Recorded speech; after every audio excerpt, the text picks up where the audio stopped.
Welcome back. We're going to take a look today at a specific state and its founding. That, of course, is the state of Texas, or the Republic of Texas, which has a very distinct and proud history all of its own. What you have to understand about Texas is that Texas was actually a part of Mexico for most of its history. And Mexico had won independence from Spain in the year 1821. Well, Texas, which was called by many of Mexicans El Norte, simply the North, was rather sparsely populated. There weren't many people who enjoyed that 110-degree weather. And there really aren't many people today who enjoy that weather. But if you're from Texas, you just learn to love it because it's a part of Texas. Even so, because Texas was so sparsely populated, the Mexican government decided to open up the border to really encourage settlers from the United States to come into Texas. And in fact, many of them poured into it from places like Arkansas, or places specifically like Tennessee, for example. They came over here, or came over to Texas, that is, and what was interesting about these people is that they often came from a Protestant or a Reformed background and view of the world, so they saw the scriptures as being authoritative. They thought highly of the sovereignty of God. They thought that man was completely fallen, but yet he had a final redemption and solution through the work of Christ himself. As a result, they often thought in terms of constitutional models. They thought in terms of a checked and balanced government that had democracy, that had republicanism, that had oligarchy, that had aristocracy and monarchy all combined, as our system at least did initially. And so these were the people who really populated and who really made that El Norte, that region we call Texas, into a very distinctive and eventually a very powerful region of the world. The problem is that Mexico was never quite sure what to do with these people once they came over. And so Mexico, who needed to garrison troops throughout its regions, like most nations, especially to protect their borders, began to garrison soldiers in Texas, but a large part of these soldiers were actually former felons. They were criminals. Mexico had this deal where if you were a criminal who committed a certain type of crime, not something like murder, for example, but maybe something like theft, that if you didn't want to go to jail, you could actually serve in the military instead. And so a lot of thieves took this deal, and a lot of them were specifically sent up to Texas because it was so distant from the capital. In fact, it was some 500 miles distant from the capital. To make things even worse, the Mexican government then insisted that the Texans sign an oath of allegiance to the Roman Catholic Church.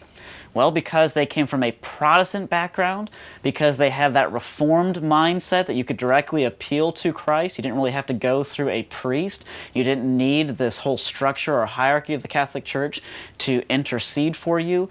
They really resisted that oath.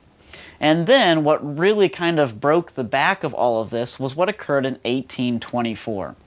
It was in the year 1824 that the president of Mexico, an infamous man named Santa Anna, decided that he really was tired of all the constraints put upon his power, and so he simply abolished the Mexican Constitution, which was only 3 years old, and then he gave himself complete power over the judges, that judicial system, and complete power essentially over the legislature, the whole Congress, the whole ability to make laws. And so the Texans, who lived in this region of El Norte, began to appeal. They began to send ambassadors. They began to point back to the Constitution and its wise limits upon power. But of course, Santa Anna, who was actually interested in being a dictator, being somebody who had amassed power for himself, ignored all of these appeals. And so Texas, in the year 1836, declared independence from Mexico. Now, again, I want you to notice, this is 12 years after Santa Anna begins to show his true colors when he abolished the Constitution. You can look at this history and see 12 years of abuses. It's very similar to the same position that the Founding Fathers found themselves in when they declared independence from Britain. It took them 11 years. It took Texas even a year longer.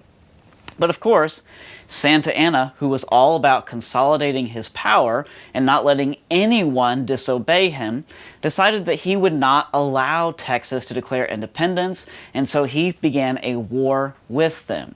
The great conflict, or the most famous of these conflicts, occurred at the Alamo in San Antonio. It was there that 180 men defended the Alamo, which was an old Spanish mission. It really wasn't intended ever to be used as a military fortress. Those 180 defended the Alamo against some 2,500 of the Mexican army, personally led by Santa Anna. To make matters worse, the Mexican army showed the red flag, which meant no quarter. No quarter means that if you're fighting against the Mexican army and you decide that you don't want to fight anymore and you want to surrender, too bad, they're going to shoot you anyway. And so no quarter means no prisoners. No one was going to be taken alive. So those inside the Alamo, who were led by Colonel Barrett Travis, along with another famous hero from American history, Jim Bowie, who was famous for the Bowie knife, began to lead the resistance. Bowie, of course, though, was wounded and was confined to quarters away from most of the action. But Travis understood that this would probably be a fight to the death.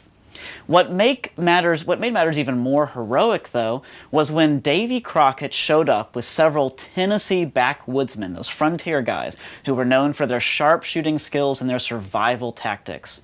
These men showed up, entered into the Alamo, actually sneaking through Mexican lines, and reinforced the Alamo, even though they knew that they were probably going to die. It's one of the most incredible examples you ever see in history of men willing to sacrifice themselves for the sake of others. It's especially amazing because Crockett and these Tennesseans really did not personally know any of the men inside the Alamo. That's a remarkable principle that shows how these men thought that we often have trouble even understanding. That they were willing to sacrifice themselves really for strangers. But still, with men like Davy Crockett and Travis commanding the whole outfit, they were able to sharpshoot the Mexican army, especially their artillery, so quickly that Santa Anna tried very hard to bring his artillery and his cannons further and further up. Now, the Tennesseans and the Texans probably would have held off the Mexicans had there not been so many more of the Mexicans. Still, they had one hope. And that hope was that they would receive reinforcements from a neighboring town of Texans. However, the messenger who was sent off to gather those reinforcements brought back the bad news that no reinforcements could be brought. And so Travis offered to all of the men of the Alamo the opportunity to leave, the opportunity to try and escape, every man for himself. And famously, no man took that offer. Famously, every single man agreed to stay and to fight. Now, how much they knew about what their sacrifice would bring, we don't know. What their sacrifice brought was it brought time. In fact, every single defender of the Alamo who would die while shouting things like victory or death, the only survivor of the Alamo was a nurse who brings us most of these tales. But every single man who died actually provided time for the rest of the Texans, led by the famous Sam Houston, to gather all of their forces and then defeat that same army of Santa Anna at the Battle of San Jacinto. It was there that even though they were outnumbered, they managed to outflank the Mexicans, defeat them in open battle. But of course, in order to end this war, they had to capture Santa Anna, or at least they had to have some kind of bargaining chip to make him grant them independence. And so there's a famous tale told here as well. And that is, the Texans, after the victory at San Jacinto, came across a Mexican officer who was in a mud pit. And he was so covered in mud that it was hard to identify him by his uniform or by his face. And so asked him who he was, and this officer said that he was one of Santa Anna's aides, and that the great president had fled off in the other direction. Well, not really sure where Santa Anna had gone, they brought this officer back to the camp where several of the Mexican soldiers were being held as prisoners of war. And when they brought this officer back into the camp, they were asking him along the way, "Who are you?" And he began to tell them different tales, and they weren't quite sure that he was telling the truth because not all of his information added up. But when they brought him into the camp, all of those Mexican soldiers who were now prisoners of war all hailed him as El Presidente. And then they realized that they had Santa Anna himself. Santa Anna, not wanting to see himself imprisoned or certainly harmed or executed, decided that he would indeed grant Texas independence. Texas would set up its own republic, modeled with a constitution after the United States Constitution, and in the year 1845, Texas decided to freely join the United States. Now, what's incredible about this time is the United States, which had this whole concept of manifest destiny and was always looking for opportunities to expand, decided to offer money to Mexico to purchase the rest of California, Arizona, and New Mexico, the various parts of those states that we did not already have from the Louisiana Purchase. However, this offer was declined by the Mexican government. After all, it was their land, it was their ability to decline it. But there was another issue, and that issue was that original peace between Mexico and Texas. See, the peace treaty, which was agreed upon by the Texans and Santa Anna, was never actually ratified by the Congress of Mexico, which probably should not have mattered because Santa Anna was basically a dictator. But with Santa Anna now essentially gone, it did matter, and the Mexican government essentially said that the original agreement terms are no longer valid. And one of the primary issues was, where is the border between Texas and Mexico? The Texans said it was a certain river further south, the Rio Grande. The Mexicans said, no, it's a river further north. And so this argument enveloped, and eventually the United States government, under our President Polk at the time, decided he would send United States troops to occupy the disputed territory. These troops were attacked, a small skirmish ensued, and then the United States decided to declare war on Mexico, who had actually attacked the troops in the first place. Now, how much of this was a violation of the sovereignty and the independence of Texas, and how much of this was our government actually kind of looking for an ability to fight? It's a bit hard to say. But this is one of the first wars in which we see a large number of people in terms of dissent, people who say that this war was actually wrong. But what we do know is that because Texas was actually attacked, or United States troops were actually attacked, there was at least a cause for this war. Now, the war would see a full-scale invasion of Mexico by the United States Army, especially the Marine Corps, and a surrounding of Mexico by the Navy.